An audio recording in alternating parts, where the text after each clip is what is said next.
Hello, welcome everybody. Thank you all so much for joining us today. My name is Tess Jacobson. I'm the Assistant Director for the Environmental Law program today. Welcome to our webinar regarding the online LLM and MSL and what we offer here at Lewis and Clark. Thank you for those joining us live and for those listening to the recording later. Please do type any questions you may have in the chat during the presentation, or you're also welcome. We will leave time for Q&A at the end. Our contact info is here on our opening slide, so if you have any questions about either of the programs, please feel free to reach out to us at any point. I am joined today by Janice Weiss, who is the Associate Dean and Director for the Environmental Law program, and also Professor Chris Wold of our Environmental Law faculty. Chris brings his longtime expertise in international environmental law to our team and teaches international environmental law and ocean and coastal law in our online program. He also teaches our students in person on campus as well. He also teaches other classes relating to trade and the environment and public international law. We'll hear a little bit more from Chris later as we walk through one of his online classes, and you can get a feel for the online classroom experience. We want to also note that we have several of these informational webinars each year for our online programs that focus on a different topic. We have focused on application details, careers, the return on investment this degree can offer, and you are welcome to listen to any or all of those. They're available on our website as you explore whether this online degree is right for you. Tonight, though, we're going to focus on what the online classroom looks like and how we have set it up to give you a sense of what the program will look like as well. So a few overview points. I want to introduce you to some of the environmental law faculty that we have here at Lewis and Clark. As you can see, we have Janice Weiss, who teaches emerging topics, Chris, Nick Framhurst, Craig Johnson, who teaches our environmental law. And then we also have several faculty members who teach various classes. This is just to kind of give you an idea of what faculty members are here. These faculty, a lot of them also teach our in-person students as well. We're also going to go a little bit over some of the course offerings that we have coming up, hopefully get you a little bit excited about some of these. In addition to these courses on the screen that are offered, you can see we have administrative law that's offered during the summer. That's one of our required courses for both the MSL and the LLM programs. The Clean Air Act. During the summer, we also offer asynchronous classes and online Zoom format classes. So if you like kind of having a live instruction, live classroom, you can also get that experience as well in our online program. Though most of our classes are asynchronous, so you're able to have that flexibility. In addition to these classes, students have the opportunities to do externship or participate in individual research papers, where you get to dive deeper into an environmental topic of your choice. And with that being said, I'm going to hand things over to Janice to talk a little bit about the online classroom. Thanks, Tess. Sorry, my computer decided not to let my mouse work to unmute myself for a second there. Welcome everyone who is with us live and listening to the recording later. And Tess and I are available to answer any questions that you might have, whether it's during this webinar or later. Don't hesitate to reach out if you've got questions after this webinar. We would be delighted to hear from you. I'm going to mention a few things about the online classroom and just a couple of things to note first. The MSL is our, of course, non-law master's degree, and that is for students who really would benefit in their professional development from an exposure to environmental law and policy, but don't want to be a lawyer, don't want the JD law degree. And then, of course, the LLM is on the other side, folks who have a JD or LLB and want to enhance their legal practice with a focus on environmental law. And I mentioned that because we have students on the call interested in both programs. And the interesting thing about our online classroom is that the master students and the LLM students are in the same classes. And that's important because it allows for a really robust cross discussion among different types of students who are coming at this program with various degrees and backgrounds and expertise. And we have found that to be just a wonderful opportunity to exchange ideas. So wanted to make that point too, that the masters aren't in separate classes and the LLMs aren't in separate classes. With a few exceptions, you are in classes together. And we think that makes for a really exciting dynamic. And every now and then, you'll have some of our JD students in these classes as well. Just a couple of things to outline what's on the slide here. Many of you may have experienced distance learning online classes before and may be quite familiar with the format. But for those of you who are newer to a distance learning type of program, we have these pieces of our classroom component up on the screen just to give you a sense of what the classroom looks like. And let me break it down just a bit. This is a sample of one of the classes that Professor Wold teaches, his ocean and coastal class. So for each class, there's always news items. You'll see that over on the left side of your screen. Just important announcements, usually from the professor. Sort of the first thing that you see when you jump into your classroom. And then some welcome information that really helps you orient to the particular uh, general parts of the class. The other component over on the far right with the beautiful graphic, Chris always has the best graphics for his classes. This is a cover slide for the video lecture. This happens to be on the tuna dolphin dispute, which Professor Wald discusses in this class. And for pretty much every module, we call them modules, that's the breakdown of each component of the class. There will be a video lecture from the professor or even from guest speakers. And in addition, there will be reading that accompanies that video lecture.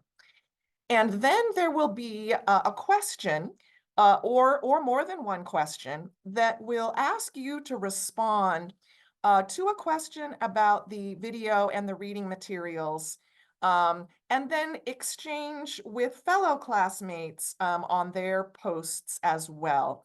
Each professor sets that up a little bit differently, but that's the general idea, that you have a video, readings that go with it, and then to really make the experience more dynamic, you have this discussion question. Sometimes it's a quiz. And the nice thing about having the quiz and or a discussion question is it really helps you as a student to be sure that you are comprehending the material in the moment. It's a little different than an in-person class where you may sort of do all your catching up for the exam at the near the end of the semester and maybe realize that you need some help on some of the issues, which is fine. That's great. But in the online format, the nice thing is you get a knowledge check after each module to be sure that you're on track and that you're processing the information. And so we really like that part of the program. So again, each class varies a bit, but you generally have a time period in which to complete the video, the readings, and either the discussion question and the quiz. The nice thing is it's asynchronous, so you can do this on your own time. Maybe you need to do it late at night after work or middle of the day, whatever works for you. You get that flexibility as long as it's done within the time period set by the professor. So we hope that helps give a general layout of the classroom. With that, I'm going to turn it over to Professor Wald to talk a bit more about his perspective as a professor in this particular setting. And I think, Tess, are you going to, oh, there we go. Perfect. That's one of Chris's classes popped up there. Perfect. Yeah, thank you, Janice.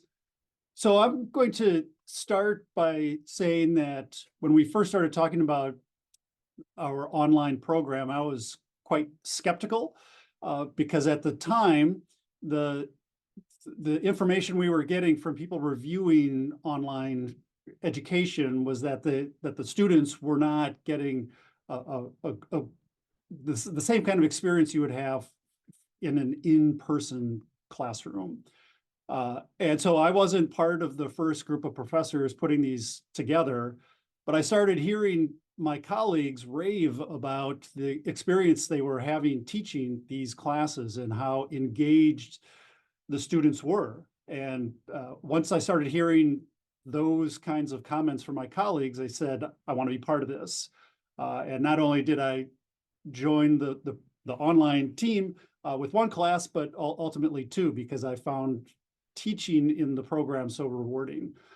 For me, the most rewarding part is reading the discussion board responses. So as Janice was describing, each class has, and faculty do this differently, but most of us have a combination of quizzes, the video lectures, of course, the course book, but also discussion board questions. And the discussion board questions are meant to mimic the questioning that you do in a classroom itself, right? Obviously, you can't call on students in an asynchronous class that's video recorded. So the discussion board questions are intended to be that substitute.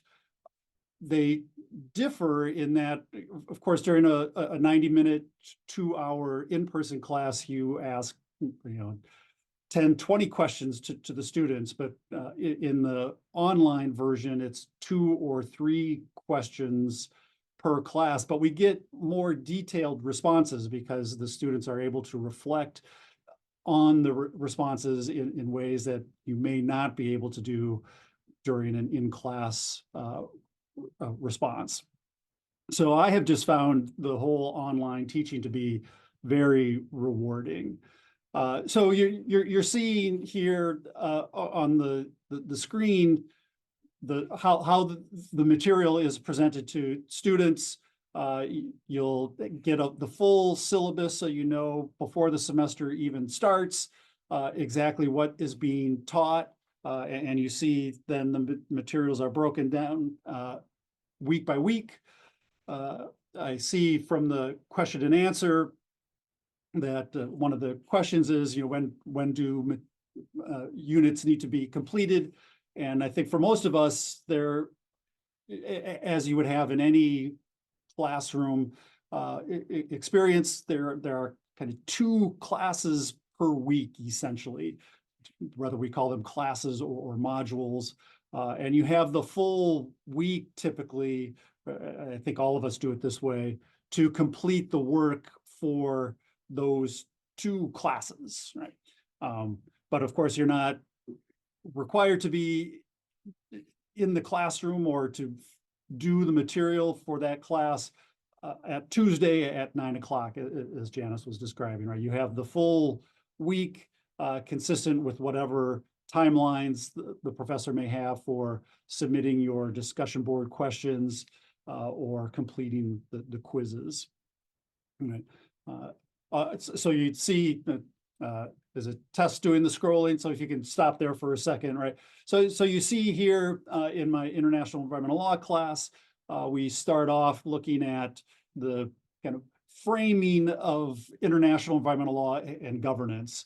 From the environmental side, we call things sustainable development, and there are specific rules or ways to think about environmental law in the context of sustainable development. And then we have the competing theory from a different school of thought called ecological economics, which focuses on how we can use trade in products and services to create environmental benefits. Right. And for each of these units, you see there is reading from the book, discussion board questions to be completed, as well as quizzes. And then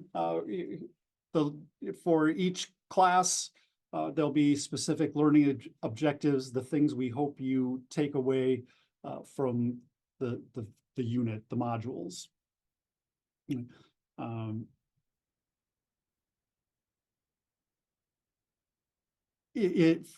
So for the classes are really structured as they would be for an in-person class, other than the part where you are engaged with your classmates during the 90-minute or 2-hour block of time.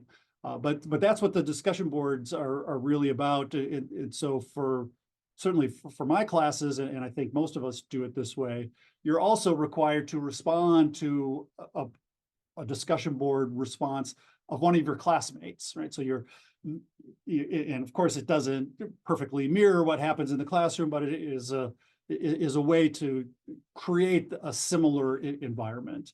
And I have certainly seen it in my classes, students really responding thoughtfully to the responses of their classmates. And as I said before, and it's just worth repeating because it still surprises me to this day how rewarding this part of the class is.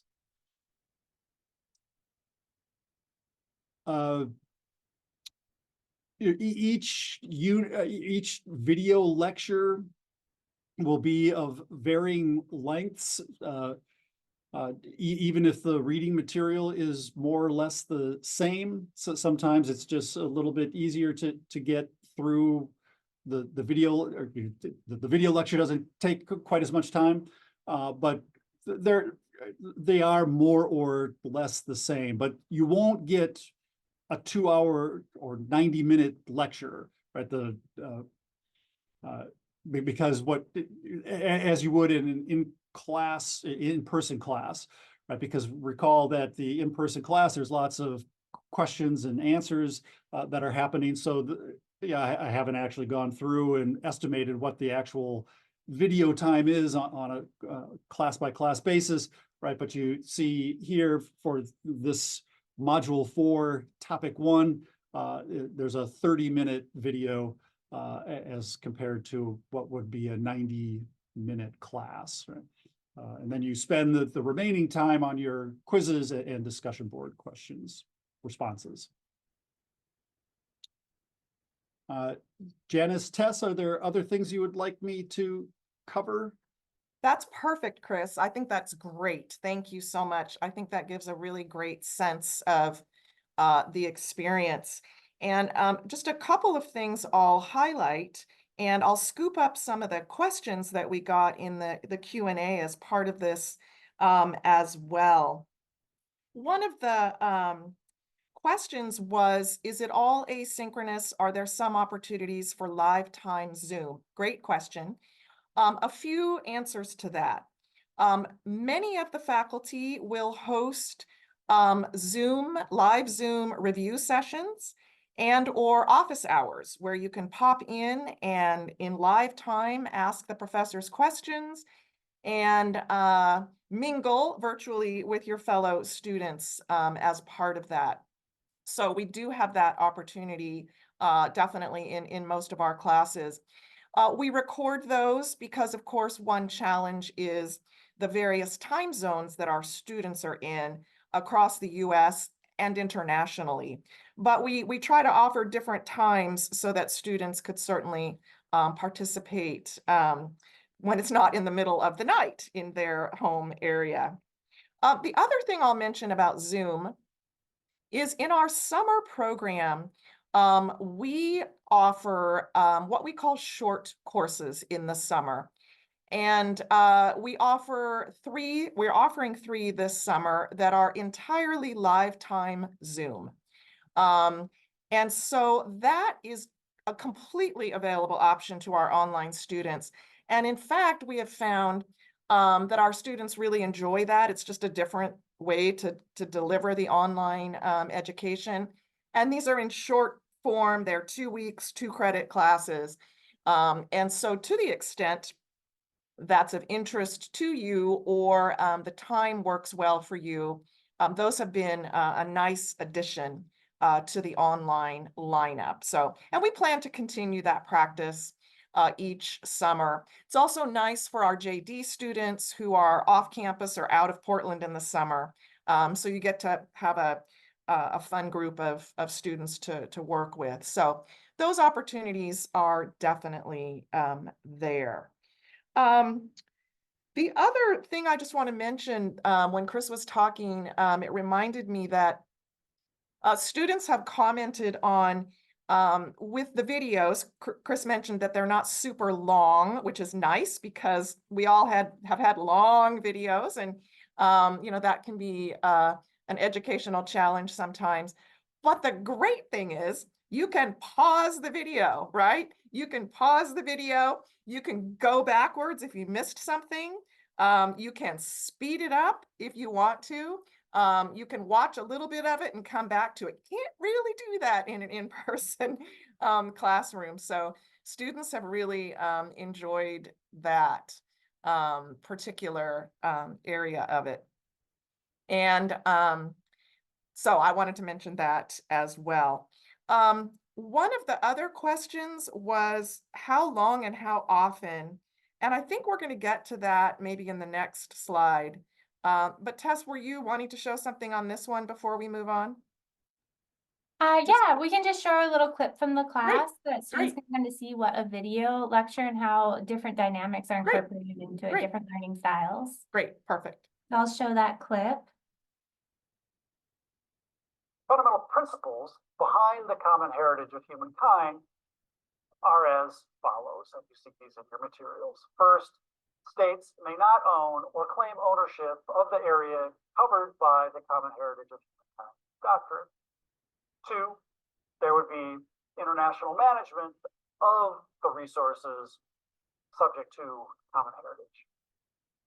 Three, resources covered by the common heritage of humankind principle would be shared equitably. Four, these areas or resources would be reserved for peaceful purposes. And five, with a glimpse into the future and concepts of sustainable development, we would take into account future generations and ensure that we leave those future generations resources that are covered by the common heritage principle. In the context of the United Nations Convention on the Law of the Sea negotiations, you can see the evolution of this idea over time. As originally proposed, as I said, the idea would have applied to all ocean resources, or most of them. Then it was scaled back to just the resources of the deep seabed, valuable manganese and other mineral nodules that we can find there. And then even there, as you see from the table at the end of this section, this idea was significantly scaled back. We won't go through all of the elements here, but you can see very clearly how the original 1982 provisions emphasize the shared benefits element of the common heritage principle.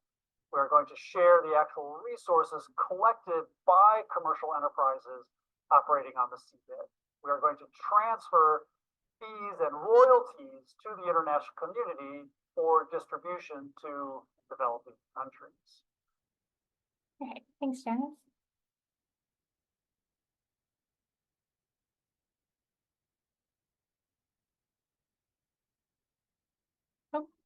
Great. Sorry, again, having a little unmute problem here. That was great, Tess. Thank you for showing that clip. I think that also helps.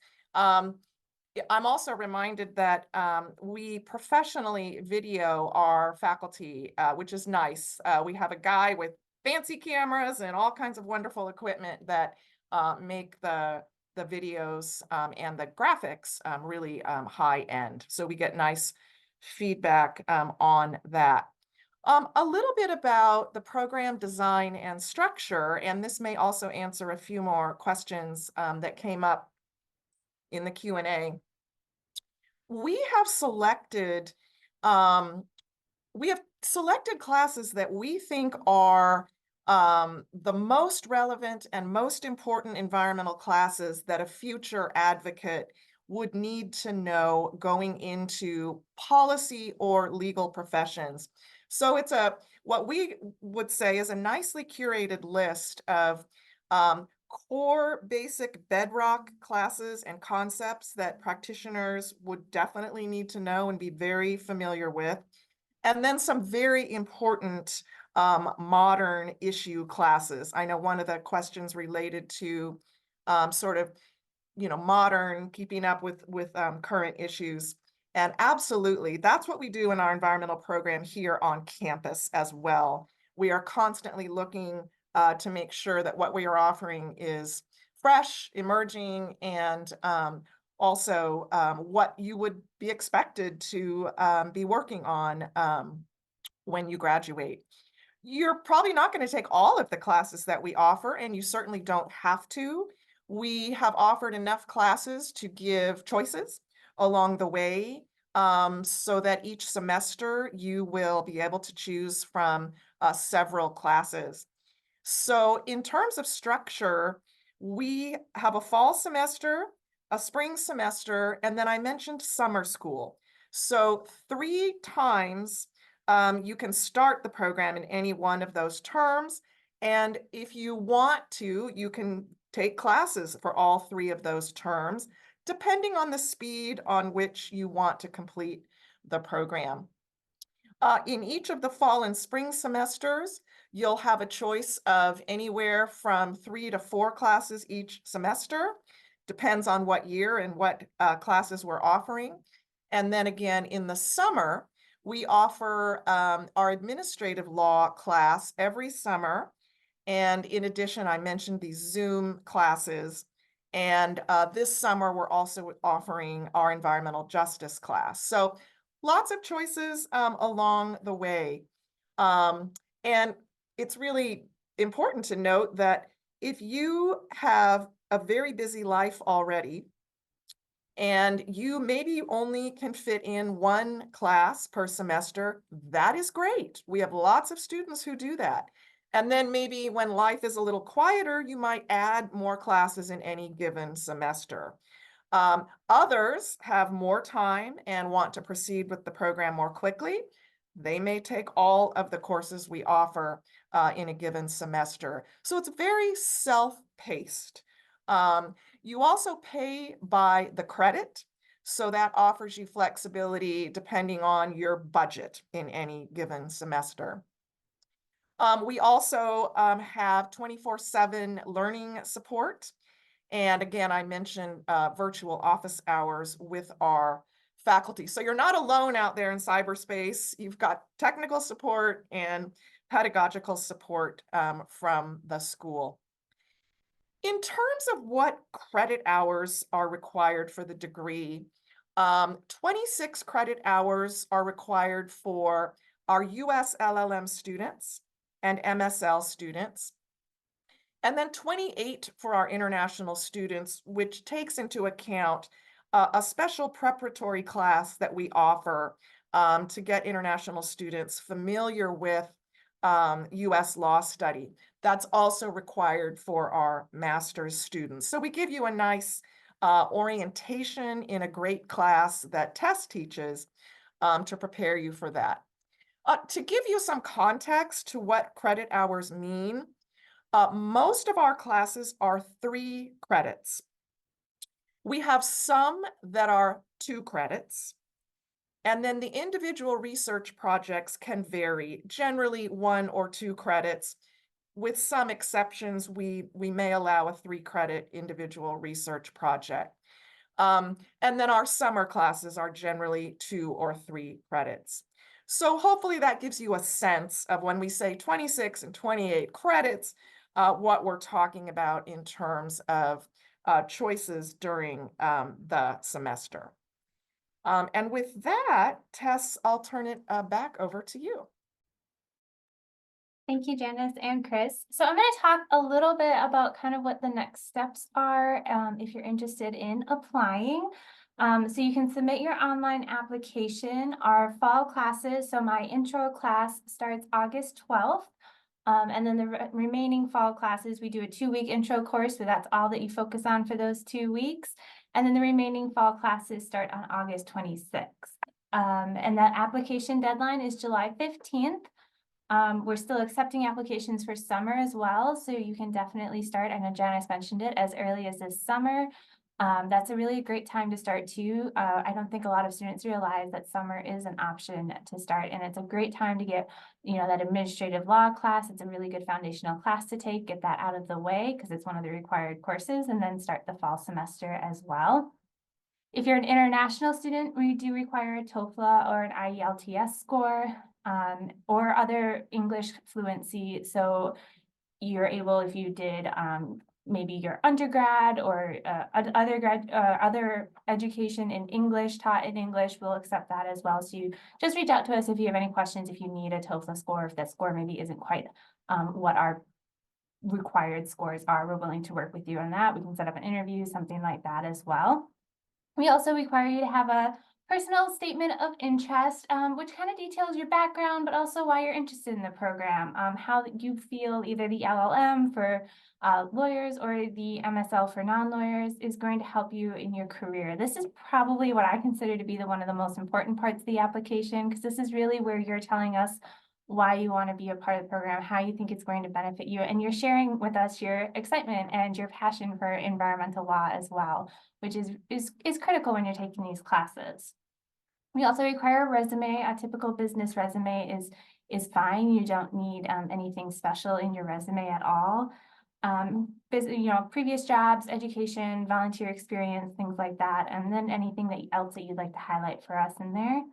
And then unofficial transcripts are totally fine to submit with your application. We don't require official transcripts until you're starting classes here. So if you're applying to the LLM, we'll need transcripts for either the JD or the LLB program that you were a part of. And if you're applying for the MSL, we'll need your bachelor's degree transcripts. And again, unofficial transcripts are totally fine. You can just submit those. And then we want 1 to 3 letters of recommendation. Best letters of recommendation are people who have known you in either a supervisory capacity or in a professional capacity of some sort. We know your friends and family are going to write you great letters of recommendation, but that doesn't help us, really understand how you would be successful in the program. So getting letters of recommendation from prior supervisors, volunteer supervisors, if you've been out of the workforce, or other professional capacity letters of recommendation where they can teach or tell us about why you think you'll be successful in this program. MSL applicants, we also ask that you submit a writing sample of 5 to 7 pages. It does not have to be environmental in nature. Many of the writing samples we get are undergrad papers that a student wrote, or if their job requires them to have some kind of writing experience, just make sure to redact anything that is confidential. But you can submit the writing samples along with your application. We don't require that for the LLMs because you've been through an LLB or a JD, which requires pretty extensive writing. And a little bit more about the requirements. So for the online LLM, I'll go into those first. You do need to be a graduate of an accredited US or international law school. So that's either the Juris Doctorate, the JD, or the LLB or an equivalent. We prefer ABA accredited law schools, but that isn't necessarily, as long as it can be state accredited as well. We do ask that, you demonstrate an excellent academic record, strong legal research and writing skills. These classes, you're in the law school classes, so a lot of them require quite extensive writing as well. So demonstrate that in your transcripts and in your personal statement as well. Make sure to proofread that personal statement because we're evaluating it not only for your interest in environmental law, but also for your writing skills. And again, we ask for that genuine interest in environmental law. You're going to be taking classes that are strictly within the environmental law field. We offer some, you're allowed to take a certain number up to 8 credits outside of the environmental law program. So we do offer a little bit of flexibility with that if you're in person or through other classes that are available online. But again, we want that genuine interest in environmental natural resources or energy law. You do not, the important thing to note is you do not have to be an actual barred member of any country, state bar. Having that JD or LLB is just fine. You don't have to have passed the bar yet. For the MSL, which is the Master's in the Study of Environmental Law, which is the degree for non-lawyers, you do not need a JD or an LLB. All we ask is that you're a graduate of an accredited US or international college or university, some kind of bachelor's degree. And again, we want that strong academic record, strong writing skills. That's where your writing sample comes into play.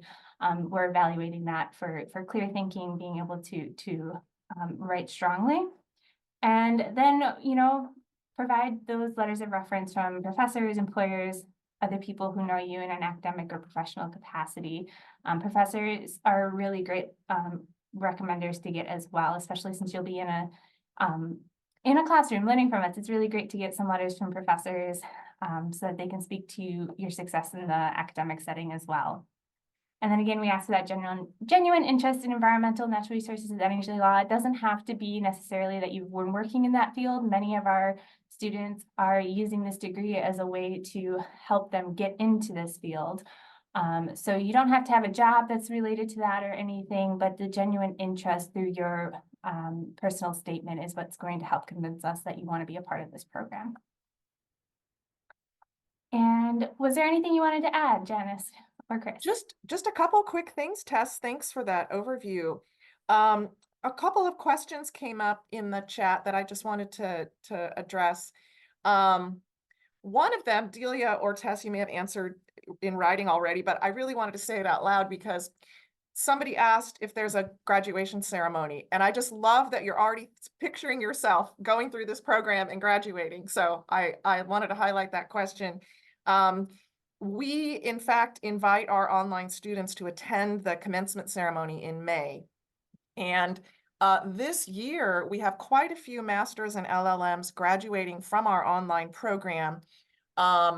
And many of them are coming in person from all over to attend the commencement ceremony in May. And we would encourage you to do that. And we're having a special party for our online students to celebrate their graduation. So I thought that was a great question. There's a question too about minimum requirements. And I'm not sure if your question is referring to minimum requirements that we look at in the application stage, but if that is the question, we don't have a minimum requirement necessarily, but we do look for strong academic performance. This is a very rigorous program. It's a lot of reading, it's a lot of information. And so we do look for academic success in your prior educational experiences. And if you've been out of school for a while, that fades a bit in importance, and we look at what you've been doing in your work experience. So I hope that answers your question on that one. How many students are in the Masters in LLM online program on average per year? Gosh, Tess, you're going to have to help me remember the total, but I think right now we've got 70-ish total students, and I want to say probably 30-ish are masters and 40-ish are LLM students. We started the LLM online first in 2019, and then put our master's program online in 2020. So the master's program is really starting to grow.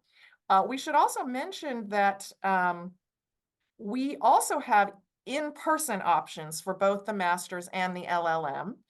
And those students wouldn't necessarily be in your online classes, although some of them are.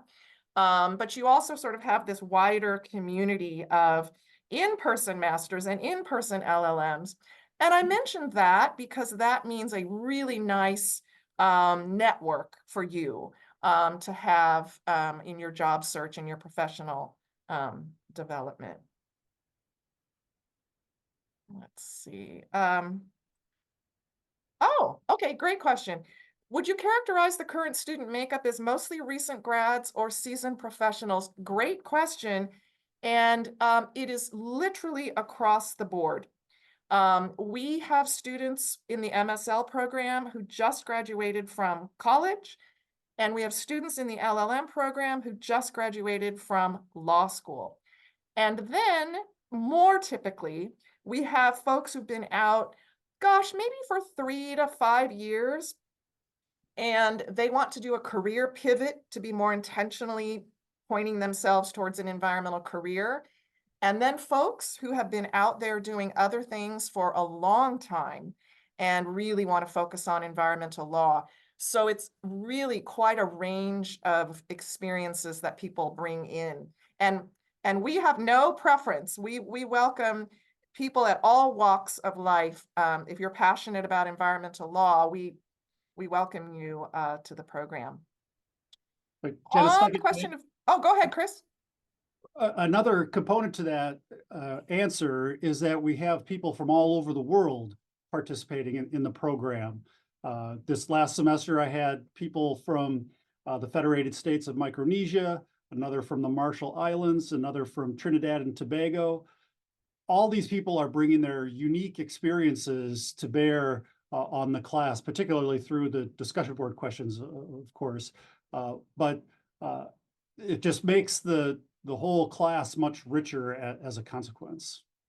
Absolutely. Great point. That's really one of the wonderful things about an online program is students who can't come to our campus for many good reasons are still able to be a part of this and part of your experience as well.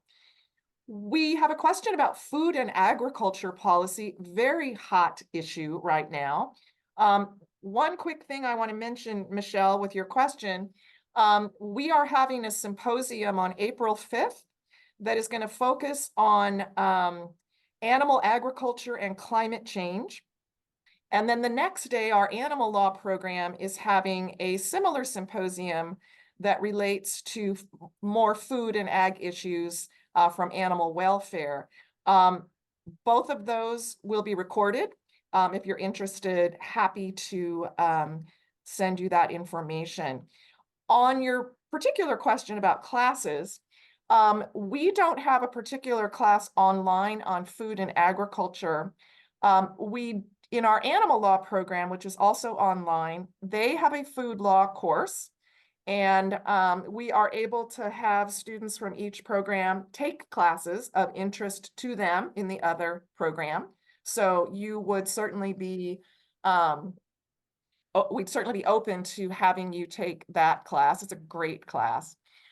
In addition, Tess mentioned earlier the individual research opportunity. And we have several students who have written papers or done projects on food issues, animal ag issues, regular agriculture issues. And we would certainly encourage you to consider doing a paper.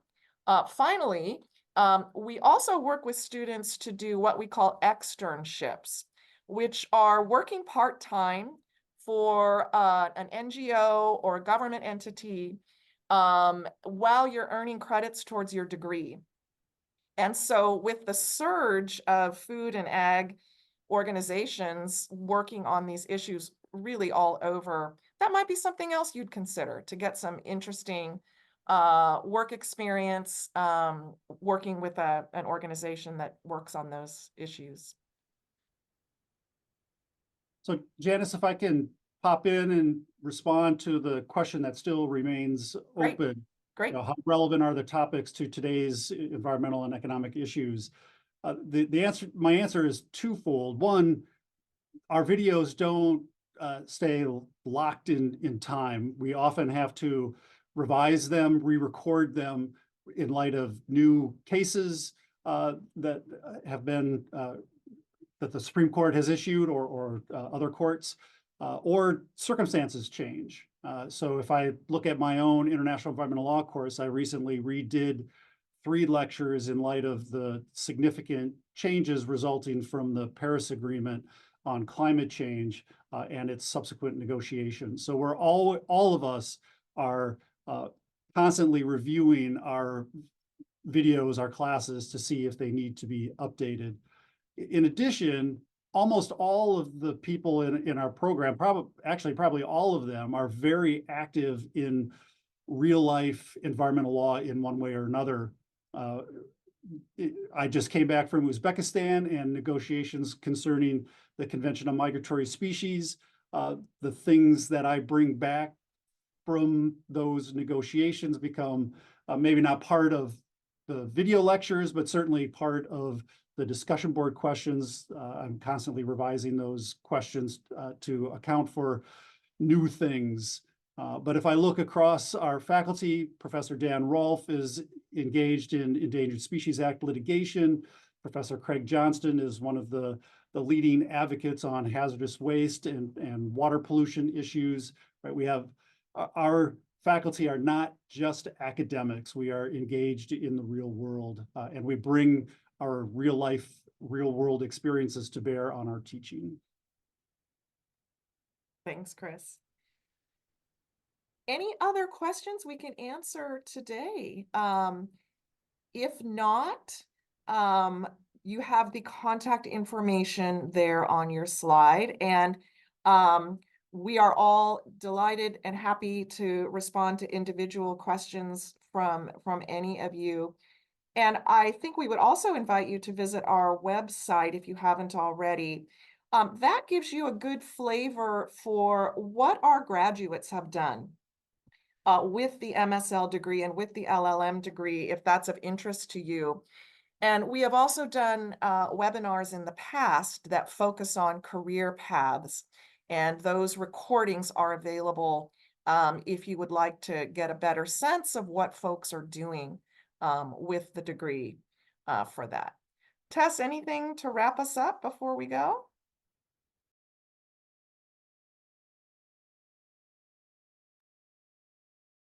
No, I think, sorry, I couldn't find the unmute button either.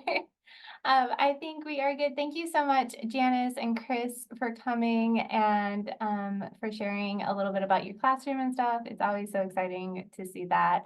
But I want to thank everyone who's joining us and watching the recording as well. And let us know if you have any questions.